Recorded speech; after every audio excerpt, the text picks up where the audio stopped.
அஸ்ஸலாமு அலைக்கும் வரஹ்மத்துல்லாஹி வபரகாத்துஹு. தர்மம் ஒப்புக்கொள்ளப்படுவதில்லை. நபி ஸல்லல்லாஹு அலைஹி வஸல்லம் அவங்க சொல்கிறாங்க, எந்த அடியான் ஹராமான பொருளை சம்பாதிச்சு அதுலேருந்து தர்மம் செய்கிறாங்களோ அந்த தர்மம் ஒப்புக்கொள்ளப்படுவதில்லை அப்படின்னு சொல்கிறாங்க. ஹராமான பொருளில் செலவு செஞ்சால் பரக்கத்து ஏற்படாது.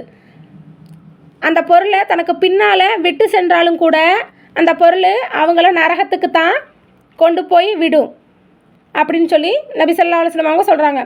ஒரு பெரியவங்க சொல்கிறாங்க, அதாவது ஒரு பெரியார் சொல்கிறாரு, எந்த மனிதர் ஹராமான பொருளை நல்ல செயல்களுக்காக செலவு செய்கிறாரோ அதோட உதாரணம் என்னென்னா சிறுநீர்னால் துணியை சுத்தப்படுத்துவது போல் ஆகும். அல்லாஹ் தஆலா நம்மை பாதுகாப்பானாக. பெரும்பாலான மக்கள் என்ன பண்ணுறாங்க அப்படின்னா, ஹராமான பொருளை சம்பாதிச்சு கொண்டு வந்து தன்னுடைய மன ஆறுதலுக்காக அதிலிருந்து கொஞ்சம் பொருளை ஏழைகளுக்கு தர்மம் செய்கிறாங்க. இதனால அந்த பொருள் சுத்தமாயிரும் அப்படிங்கிற அர்த்தம் கிடையாது. இது பெரிய தவறான ஒரு விஷயமாகும். ஷைத்தானின் ஏமாற்று வேலை இது. இந்த தர்மம் ஒப்புக்கொள்ளவே படாது.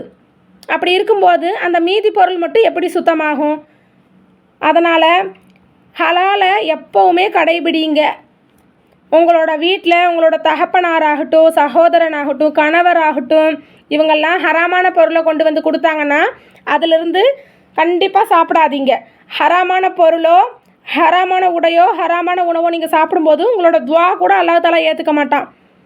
உதாரணமாக லஞ்சம், வட்டி, சினிமா மூலம் வர்ற வருமானம், மதுவின் மூலம் வர்ற வருமானம், இன்சூரன்ஸில் வேலை பார்க்குறாங்க அது மூலயமா வர்ற வருமானம், இதிலிருந்துலாம் சம்பாதிச்சு வந்து கொடுத்தா நீங்கள் அந்த சம்பாதியத்திலிருந்து சாப்பிடாதீங்க. அந்த சம்பாதியத்திலிருந்து வரக்கூடிய துணியை நீங்கள் அணியாதீங்க. நீங்கள் அவங்கள்ட்ட சொல்லுங்கள், ஹலாலானதை சம்பாதிச்சுட்டு வாங்க, ஹராமை விட்டு நீங்கள் விலகி இருங்க. நாங்கள் பசியோடு கூட மௌத்தாயிடுறோம். துணி பழைய துணியோட கூட காது மூக்கு இதுலெல்லாம் நகைகள் இல்லாமல் கூட நாங்கள் பல சௌகரியங்கள் இல்லாமல் கூட இருந்துடுறோம். ஆனால் ஹராமை சாப்பிட்டு ஹராமான துணியை அணிந்து நரகத்திற்கு போகிறக்கு எங்களுக்கு சம்மதம் இல்லை அப்படின்னு நீங்கள் அவங்களுக்கு அறிவுரை சொல்லுங்கள். ஆனால் நிறைய பேர் சொல்லுவாங்க, இந்த காலத்தில் எப்படி ஹலாலாக சம்பாதிக்கிறது, ஹராம் தான் அதிகமாக இருக்குது, அப்புறம் எப்படி ஹராமை விட்டு விலகி இருக்கணும் அப்படின்னு சொல்லுவாங்க. ஆனால் இதெல்லாம் கண்டிப்பாக முட்டாள்தனம்.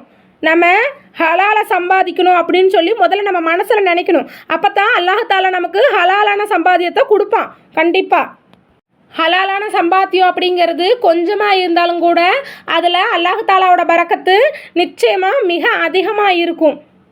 எந்த அடியான் இந்த துன்யாவுடைய ஆசையையும் இன்பத்தையும் விட்டு விலகி இருக்கிறாங்களோ அவங்க பெரும் பரக்கத்தான மனிதர் ஆவாங்க.